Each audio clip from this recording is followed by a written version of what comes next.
Attorney Stevenson, can you explain to me in your own words what is an entertainment lawyer?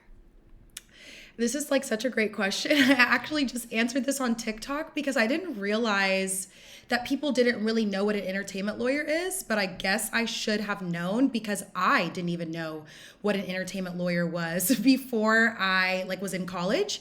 So an entertainment lawyer is a lawyer that works literally in the entertainment industry representing clients in that industry. Meaning if you have, and you can work on both sides of the field, right? You can be a lawyer that represents big companies, whether that be music publishers, record labels, brands, things of that nature, or you could be representing the talent that works in the entertainment industry, which is more of what I do. So I represent people like music artists, producers, songwriters, content creators, screenwriters, filmmakers, people that are actually the ones creating that content and perhaps working with these third-party companies, these third-party brands. So as an entertainment lawyer, there's also litigation and there's transactional. So if you're maybe an entertainment lawyer that does litigation, you could perhaps be representing your clients when they go to court. Maybe there's a copyright infringement case and you're representing a couple of artists that are receiving a copyright infringement lawsuit for sampling a song that they did not get the rights to, right?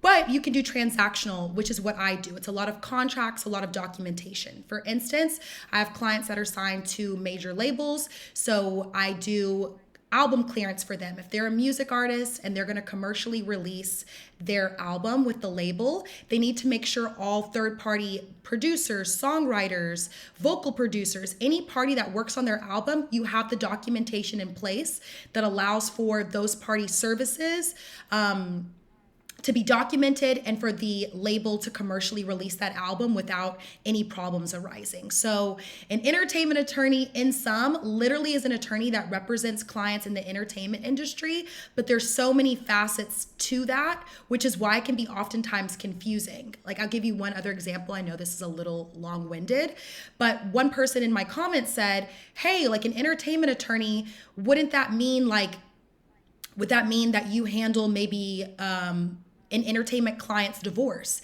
And that's not the case. There are other types of lawyers, such as family law attorneys, or any other type of attorney that may have celebrity clients that maybe their bread and butter is working in the entertainment industry, but that's still a family law attorney that would be representing those entertainment law celebrity type clients. I would just be doing anything that is entertainment facing, whether they're working with a brand for content creation, whether they're clearing an album, engaging a producer, working with a record label. I wouldn't be handling every legal aspect of their lives.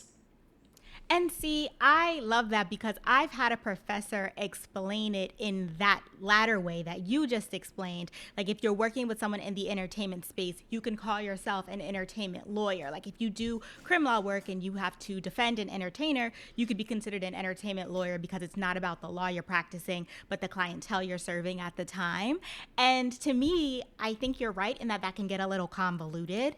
So I really like how you broke it down on TikTok, and I'm cheating a little because I saw that answer and I was like, I need you to re-explain this on this podcast. I thought it was so well broken down. I want to touch on kind of a little bit of what you touched on, the transactional attorney versus the litigation Of attorney. course. So yes, on your TikTok, you said that for a good chunk of it, at least I think this is what you said, traditionally for the transactional law, if it's gonna more so be, or maybe I got this wrong.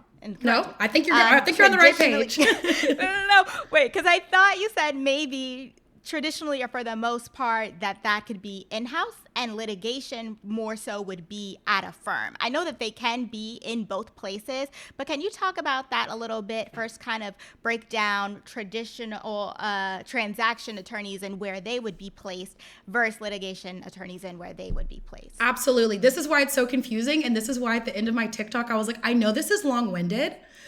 Because it's confusing. It's literally confusing. So to break it down, kind of like I explained in the video, it's kind of confusing, but if you're transactional, like I am, There's a couple of avenues. The first avenue that you have to think about or question is, who are you representing? Are you representing more talent, or are you representing more big companies? You could also, that's the first question. It's like a little trail, right? The second question is, where do you work?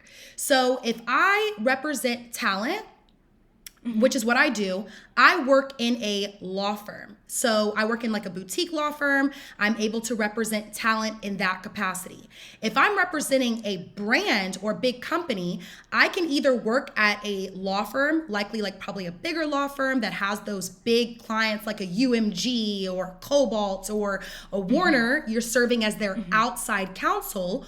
Or I could work in-house at Universal Music Group or Warner or Cobalt or Paramount, things of that nature. So the first question is, who do you represent?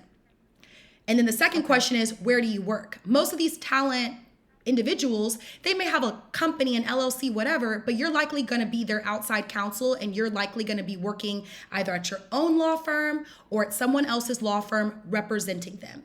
If you're representing a big brand or company, you're likely either working at a law firm representing those big brands as their outside counsel, or you literally work at that company. You work at a Spotify, you work at a Pandora, you work at an Apple Music at that company, and you're dealing with all the legal issues in whatever department you're in at that company. So there's multiple avenues, and it's always, who do you represent, and then where do you work, which is why it can be so confusing. What do you think are pertinent skills and classes that a student should focus on in law school to perfect what's needed to be a transactional attorney in the entertainment law space? Absolutely. So for myself, I knew I wanted to be an entertainment lawyer as I was entering school. So I knew I need to be thinking with the entertainment law mindset. Obviously, your first year of law school, you're going to be taking all the same classes. You're in your sections. They're going to be giving you the classes that you need to take. But once I was able to open up to start choosing my classes, I was choosing things that were aligned with negotiating, intellectual property, music, any type of skills, right? So I definitely took copyright, because intellectual property is a heavy foundation of entertainment law. They're very closely aligned because you're dealing with copyrights, you're dealing with trademarks, you're dealing with that intellectual property. So copyright law, trademark law. I took music law because I knew I particularly had an affinity and passion for music. So I'm like, okay, this can be helpful for me to understand royalties and understanding what the copyrights in a sound recording and a composition look like. All of these things tying together. Another good class to take, whether that be a short course or actual course that is provided to you, is a negotiations course, because that's what we do as entertainment lawyers, especially transactional. I negotiate across the table from big brands, big companies all the time. But what you're seeing is not me coming to the table and sitting across the table from them like you think or you see in movies and shows. I'm negotiating against them in red lines, meaning you send me a version of the contract, I redline it more so in my client's favor, send it back to you, you send it back to me, it's revised, you have comments. You know, Miss Stevenson or Leah, we can't agree to this. This is a non-starter. So we're negotiating. So any types of classes that can teach you the art of negotiation, because negotiation is a dance. You give and you take, right? And ultimately, we have the same goal to finalize this deal.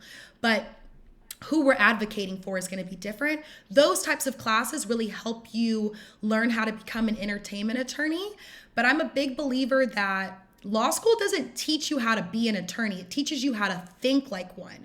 So it's not going to teach you the practice. That's what your internships, your externships, your shadowing, your practical skills, that's going to prepare you to be an attorney. But all of these classes will give you that mindset, that mind frame. And then you could, when you're actually negotiating, you'll think back, oh my gosh, I remember what Professor so-and-so told me. That's such a helpful tip. I'm going to use it right now.